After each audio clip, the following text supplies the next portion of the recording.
Hi, I'm Brandon. I work at Microsoft, and here we understand that email is core to your business, and therefore is a natural place to look to find more value. One way to reduce some of the overhead of managing email systems is to take it off premise and host it in the cloud. There are many companies offering hosted email solutions, but they are far from equal. Let's take a look at how Microsoft's approach to hosted email compares to that of Google's in a few different scenarios that you will probably be familiar with. Dave is an executive assistant to a CEO whose company has just moved their email solution to Gmail.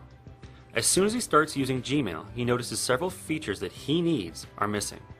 Using Microsoft Outlook with Gmail, he can't manage his boss's inbox or calendar anymore because Google's Outlook connector violates their corporate security and privacy policies by requiring full permissions to Dave without privacy protection for their CEO. Because of this, Dave has to use Google's web experience to do those tasks. Here, he's unable to sort messages the way he was in Outlook, and is forced to use labels instead of choosing how he wants to organize his inbox. Additionally, when trying to schedule a meeting, Dave encounters a problem. Since there's neither a corporate directory with a hierarchy, nor contact delegation, Dave can't find the information of a new manager he was scheduling his boss to meet with. He's forced to ask for assistance in locating the right person. Dave's CEO then calls and has a couple problems for him to follow up on. First, his boss has lost his cell phone and wants to ensure corporate information on the lost device is secure. Second, the conference room that the meeting was scheduled in is double booked and he needs Dave to look into it. Lastly, his CEO said that when he was out of the office the week before, people were complaining that they didn't know, and when he checked email while he was out, his email rules also hadn't been working properly.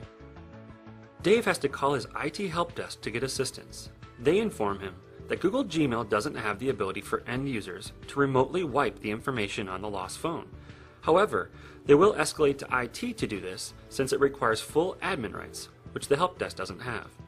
In addition, the help desk explains that because Google Calendar has limited ability to manage resources such as conference rooms, there isn't an easy way to manage or approve them, and double booking could happen. Lastly, the help desk explains that Google's Outlook integration doesn't sync all configurations to the service. Therefore, when the CEO closed down his Outlook client, both the out-of-office feature and email rules won't work. Holly is an executive assistant for a CEO whose company recently moved to Microsoft Exchange Online and has a similar set of tasks to accomplish. She can manage her boss's inbox and calendar to ensure he's more productive, and can also schedule a meeting for her CEO with the right people, without the assistance of others, since she can navigate the corporate directory hierarchy to find the right person. In addition, all of this was done right from the Outlook client she's familiar with. Microsoft Exchange Online allows resources, like conference rooms, to be managed, so Holly is able to ensure that her boss has their private conference room, and alert any other people that they will have to find another room, avoiding any difficulty later.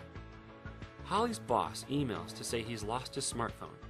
Thankfully, this is no issue, as the CEO can simply log into any PC and perform a remote wipe of the device, removing company sensitive or confidential information, better securing it against information loss that could harm the company.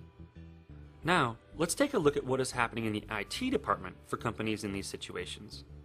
Richie is an IT administrator for his company's Google Gmail messaging system. He gets a call from the help desk saying they need him to set up a new user. With their old messaging system, the help desk was delegated rights to create users, but with Google, this isn't possible since all administrators have the same rights. After setting up the user, Richie has to set up a laptop for him. He has to download and set up several utilities, including an Outlook connector, a GalSync utility so the users can view the directory, Google Gears so that offline access will work, and Google Talk Client, and an additional conferencing add-in for audio-video conferencing, and many more. Richie also has to set up a BlackBerry mobile device for the user, and has to go configure him on their own Bez server.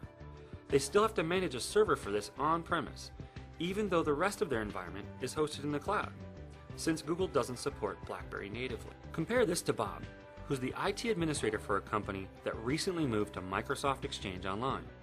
Bob doesn't get that call from the help desk, since they are empowered to create new users and do other routine tasks, thanks to the delegated administration model that Exchange has. This frees Bob up to work on strategic IT initiatives instead. And when it comes to setting up new users, thanks to the native connectivity from Outlook, everything the new user needed was ready to go on his new laptop without additional configuration. Even provisioning a BlackBerry device was easy, since Microsoft manages the BES server for them, further reducing the IT impact of running and administering servers. Your organization relies on its email platform to enhance and not inhibit your organization's effectiveness and efficiency. We have shown you just a few examples of how Google struggles to deliver the basics of business-critical email, let alone provide the advanced capabilities and innovations that are defining the future of how we communicate. We at Microsoft look forward to providing you with the best messaging experience, whether you are on-premise or in the cloud.